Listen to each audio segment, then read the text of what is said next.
சீரியல்களின் full எபிசோடுகளை Sun டிவியில் ஒளிபரப்பான உடனே எக்ஸ்க்ளூசிவாக சன் நெக்ஸ்டில் மட்டும் ஃப்ரீயா பாருங்கள்.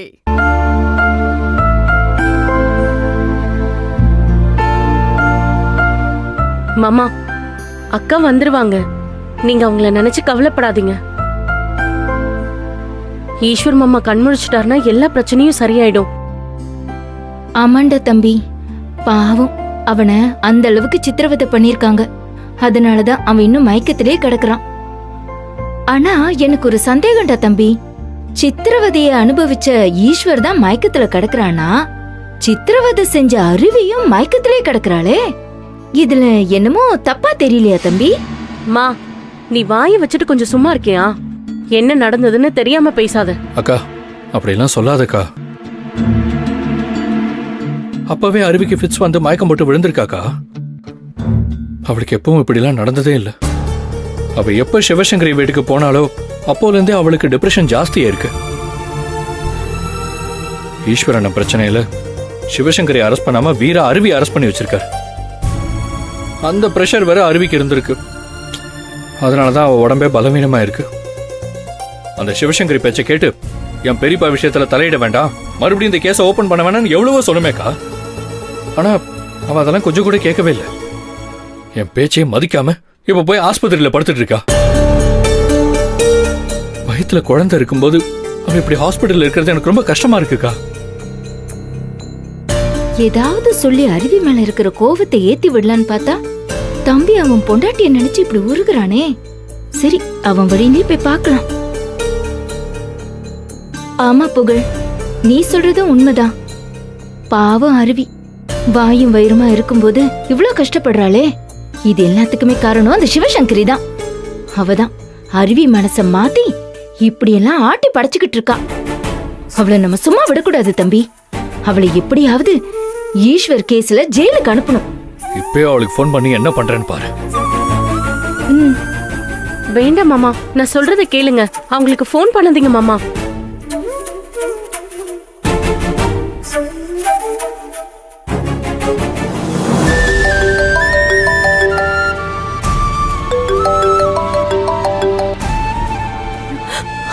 மாப்ள, சொல்லுங்க மாப்ள. யாரு உனக்கு மாப்பிள? இன்னொரு தடவை மாப்பிளைக்கு பிள்ளை அப்புறம் மரியாதை கெட்டுரு உனக்கு. அருவிய ஓம் பொண்ணுன்னு சொல்லி அவளை மாத்தி வச்சிருக்க. அவளை உன் கண்ட்ரோல்ல வச்சுக்கிட்டு இஷ்டத்துக்கு எங்க குடும்பத்துக்கு இடைஞ்சல் கொடுத்துட்டு இருக்கல. எங்க பெரியப்பா தான் எங்க மாமாவை கொலை பண்ணாருன்னு அவளையும் நம்ப வச்சுட்ட. அவளும் கீ கொடுத்த மிஷின் மாதிரி நீ சொல்ற எல்லாத்தையும் செஞ்சுட்டு இருக்கா. இதெல்லாம் பத்தாதுன்னு எங்க அண்ணனை வர கடத்தி கொண்டு போய் வச்சு சித்திரவதை பண்ணிருக்க. அவர் இப்போ கண்ணு முழிக்க முடியாம ஆஸ்பத்திரியில கிடக்காரு. இது எல்லாத்துக்குமே காரணம் நீதான். ஆனா நீ பண்ண தப்புக்கெல்லாம் அருவி அரெஸ்ட் பண்ணி வச்சிருக்காங்க. இப்போ உனக்கு சந்தோஷமா? நீ நினைச்சது நடந்துருச்சுல்ல? ஐயோ புகழ், இல்ல புகழ், நான் என்னதான் அரெஸ்ட் பண்ண சொன்னேன். ஆனா அந்த வீரா பழைய பகைய மனசுல வச்சுக்கிட்டு இப்ப அருவி அரெஸ்ட் பண்ணி வச்சிருக்கான். ஏய், அந்த வீரா உன் கையால எங்களுக்கு தெரியாதா? என்னமோ தெரியாத மாதிரி பேசுற. ஐயோ, ஏன் நான் சொல்றத யாருமே நம்ப மாட்டேங்கிறீங்க? இந்த பிரச்சனை எல்லாத்துக்கும் காரணம் உங்க பெரியப்பா தான். அவ எல்லாத்தையும் பண்ணிட்டு எங்க மேல பழி வரணுங்கிற ஒரே நோக்கத்துக்காக ஈஸ்வர கொண்டு வந்து எங்க வீட்டுல வச்சுட்டான். அவன் தான் பிளான் பண்ணி ஈஸ்வர அருவிக்கு போன் பண்ண வச்சு எங்களை வீட்டை விட்டு வெளியில அனுப்புனான். நாங்க எப்படியாவது நாராயணமூர்த்தி ஆளுங்க கிட்ட பணத்தை கொடுத்துட்டு ஈஸ்வர மீட்டுட்டு வரலான்னு தான் கார்ல எல்லாருமே கிளம்பி போனோம். ஆனா அங்க போய் பார்த்தா யாருமே இல்ல. அப்பதான் இது நாராயணமூர்த்தியோட பிளானுங்கிறத எங்களுக்கு புரிஞ்சுது. திரும்ப வீட்டுக்கு வந்து பார்த்தா ஒரே அதிர்ச்சியா இருந்தது. வீரா எங்க வீட்டுக்குள்ள நுழைஞ்சு ரைட் பண்ணி ஈஸ்வர உள்ள இருந்து அவன் தூக்கிட்டு வரான். இது எப்படி நடந்துச்சுன்னு நாங்களே அதிர்ச்சி ஆயிட்டோம். அப்பதான் இது எல்லாமே நாராயணமூர்த்தியோட வேலைதாங்கிறது கன்ஃபார்ம் ஆச்சு.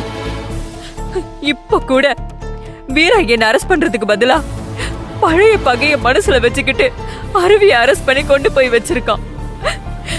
என் பொண்ணு பாவம் புகழ். தயவு செஞ்சு என் நிலைமைய புரிஞ்சுக்கோங்க புகழ். இனியாவது நான் சொல்றத கொஞ்சமாவது யோசிச்சு பாருங்க மாப்ள. ஏய், நீ நினைச்சதை சாதிச்சுட்டு நல்லவ மாதிரி நடிக்கிறியா? இங்க பார், நீ என்னதான் சொன்னாலும் நாங்க யாருமே உன்னை நம்ப மாட்டோம். ஐயோ, எங்க அண்ணனை நீ நல்லா பழி வாங்கியிருக்க. நாங்க வந்து சைலஜா கிட்ட தகராறு பண்ணும்போது நீங்க அண்ணனை தள்ளி விட்டு அவமானப்படுத்திருக்க. அவமானம் தாங்க முடியாம தான் எங்க அண்ணன் கோபத்தோட உன் வீட்டுக்கு வந்தாரு. வந்த இடத்துல எல்லாருமா சேர்ந்து அவரை அடைச்சு வச்சு சித்திரவதை பண்ணி உங்க வீட்டிலேயே போட்டு சாப்பாடு தண்ணி கூட கொடுக்காம அடைச்சு வச்சிருக்கீங்க. அது மட்டும் இல்லடி, அவர் தலையில பலமா வேற அடிச்சிருக்கீங்க. அதனாலதான் இப்ப எங்க அண்ணன் சுயநினைவு இல்லாம இருக்கான். இந்த பார், அவ மட்டும் கண்ணு முழிச்சு வீட்டுக்கு வராம இருக்கணும். எங்க அண்ணனை நீ நல்லா பழி வாங்கியிருக்க. உன்னை நாங்க உயிரோட விட மாட்டோம். மாப்ள எதனால? ஏன் நான் சொல்றத கொஞ்சம் கூட யாருமே யோசிக்கவே மாட்டேங்கிறீங்க? ஏய், இதுல யோசிக்கிறதுக்கு ஒண்ணும் கிடையாது. நடந்த எல்லாத்துக்குமே காரணம் நீதான். ஆரம்பத்துல இருந்து உன்னை நம்ப வேண்டாம்னு அருவிகிட்ட படிச்சு சொன்னேன். எல்லாம் எதுக்கு ஜெயில இருந்து வெளியே வந்த? உள்ளே இருந்து சாக வேண்டியதானே. அருவியாவது நிம்மதியா இருந்திருப்பா. சி, வை.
ஐய், 20 வருஷம் கழிச்சு என்ன பழிவாங்க வந்திருக்கியா?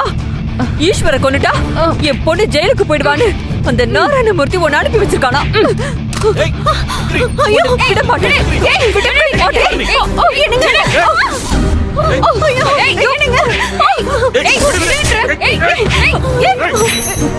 உன்னை என்ன பண்ணி பாருங்க.